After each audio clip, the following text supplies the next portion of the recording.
Hello, friends. This is Dave Hurwitz, executive editor at ClassicsToday.com, here with a little re-review of Der Kna, the Knappertsbusch Audite live post-war 1950-ish complete RIAS Berlin Philharmonic recordings. Get it? Do I need to repeat myself? I couldn't if I wanted to. This 5-CD set, that's all it is, 5 CDs, Audite, contains very nicely recorded for their era performances of some Knappertsbusch favorites. This is orchestral stuff. You know, Kna really was an opera conductor. He was a great Wagner conductor primarily. And everything else, well, you know, he basically ran around. He was a local talent. That's the best way to put it. He was a local talent, and he was happy being a local talent. He did the German standards and a couple Brookner symphonies and the Nutcracker Suite. That was his repertoire, essentially. But he did them over and over and over and over and over everywhere. And on any given day, because he hated to rehearse and he figured everybody knew it, it could either be thrilling or it could just all go to hell. And you had no idea which was going to be which. I mean, no idea whatsoever. And he was famous for being like unbelievably slow. But the truth is, he was not unbelievably slow. He was just unbelievably sloppy. And sometimes that sloppiness could be reflected in a certain slowness. But he was not by nature terribly slow. I mean, it's sort of hard to say. And as you can see from this is when he was young. Should have seen him when he looked older. My goodness, he could have been an actor. Like, he could have done Frankenstein without the makeup. He really could have. But let's talk about what's in here. This is just a quickie because the reason I'm doing this, by the way, there's two reasons. Number one is because the Decca Kna boxes have arrived. I just want you to know that. And so I'm listening to them. And there's also like a 4 or 5 disc Scribendum set. And then there was one of those Korean things, just giant black box, 2 of them actually. One with all of his like orchestral music and one with nothing but Parsifal. 12 recordings of Parsifal on 48 discs, which I don't have it. I have to tell you, I don't have it. There are some things that are even beyond my vision of insanity, believe it or not. And 12 recordings with the same guy doing Parsifal and crappy sound, that is beyond my concept of insanity, well beyond. But there will be some people who have it, and I pity them.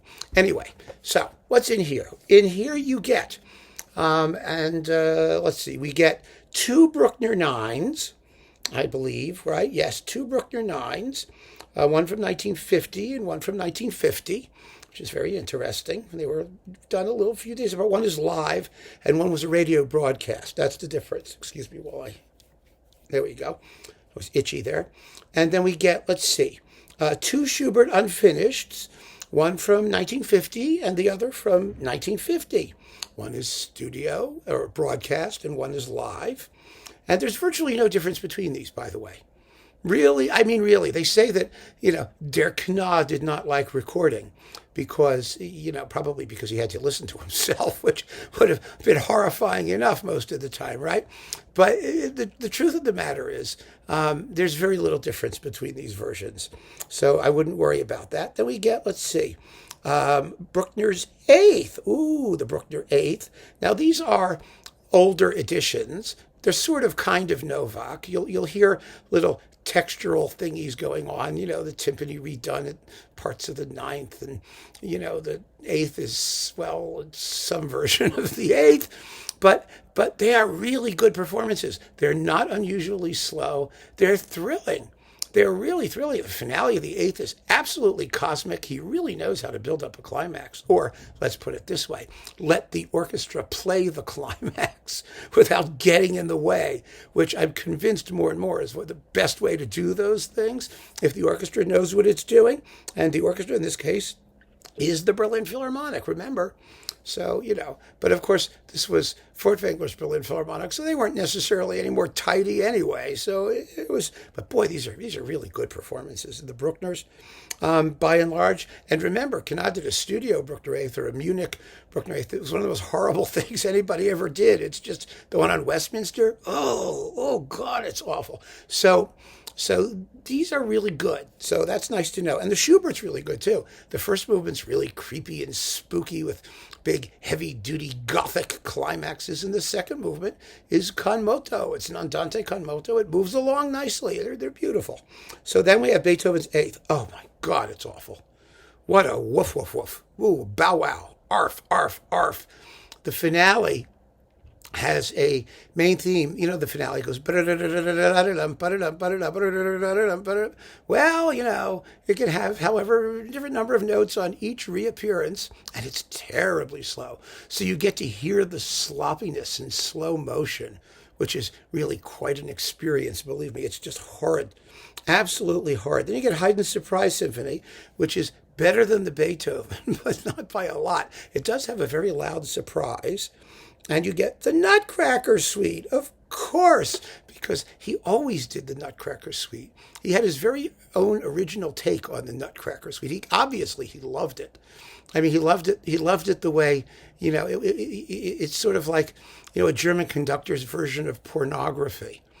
You know, it's like all that color. Oh, wow. All that color. I mean, all those succulent melodies, all that sexy orchestration. Oh, my God, you could just hear him, you know, tittering salaciously as he's conducting it. You really can. It's really kind of weird, but it's good. It's very good.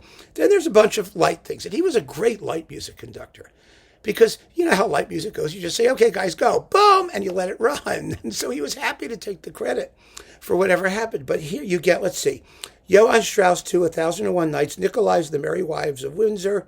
This is all from 1950, by the way. It's all from a little tiny period in 1950. January and yeah, it looks like sort of January. Okay, and we get, let's see, the Fledermaus Overture. Oh, this is the best Fledermaus Overture you've ever heard in your life. I'm not kidding. He whips up the finale. It's so fast and so exciting and so together. And it really tells you what his priorities were. I mean, Beethoven's Eighth, who cares? Fledermaus Overture, yeah, now that they're going to nail. And he makes sure they nail it. You got to love a guy like that. And he was beloved. And I think that's why he was beloved. Because he just had his priorities in the right place. Have a good time, enjoy it, and go home. That was his concept. And let's see, and then we get, Badner Maiden by Karl Komzak II. And that's it. Okay, that's what you get. The two Brookner Nines, the two Schubert Eights, the Surprise Symphony, Beethoven's Eighth, the two unfinished, and some short biddies.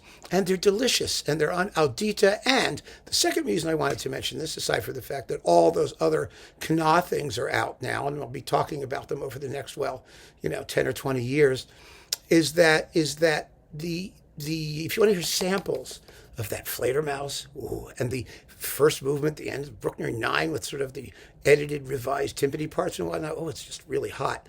I've got samples, and you can hear them on classicstoday.com if you're an insider. And I have posted a link to that insider review in the description of this very video.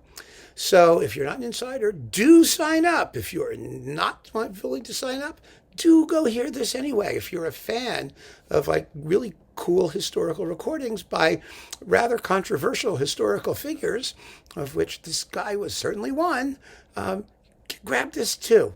And then we'll be talking about the Australian Eloquence, the official Decca recordings, and some of the other stuff as well, as time goes on. So thanks for joining me, friends. Keep on listening. Take care.